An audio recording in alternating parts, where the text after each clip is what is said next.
এইটুকু উনি পেরেছেন।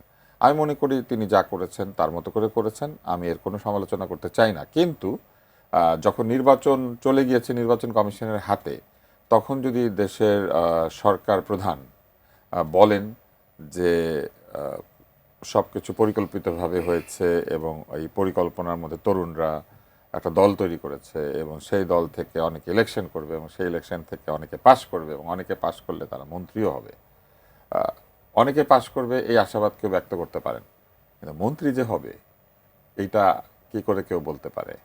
এটা তো কেবলমাত্র জামাতপন্থী জোটের লোক বলতে পারে, তাই না? কারণ তখন তারা জামাতের জোটে ছিলেন এবং এখনো আছেন। তাহলে এটা তো জোটের সিদ্ধান্ত। তাহলে কি কেউ কেউ জানে যে যদি জামাত জেতে কারা মন্ত্রী হবে কারা হবে না? এটা আমরা জানি না আসলে। এখানে তারেক আছে, তারেক ভালো বলতে পারবে কে জিতলে কে মন্ত্রী হবে। এইটা মনে হয় আমরা জানি না। আমরা শুধু এতটুকু জানি যে যদি বিএনপি জেতে তাহলে তারেক রহমান সম্ভাব্য প্রধানমন্ত্রী, এবং যদি জামাতপন্থী জোট যারা তারা যেতেন তাহলে সম্ভাব্য প্রধানমন্ত্রী শফিকুর রহমান সাহেব। এর বাইরে তো আমরা আর বাকি কোনো মন্ত্রীদের নাম ঠিকানা জানি না, কিন্তু তিনি যদি এই ইশারা করেন তাহলে এটা আসলে নির্বাচনে ইনফ্লুয়েন্স করার মতোই, কারণ তার মুখ থেকে কিছু বের হলে মানুষ তো সেটাকে অত্যন্ত গুরুত্বপূর্ণ ভাবে।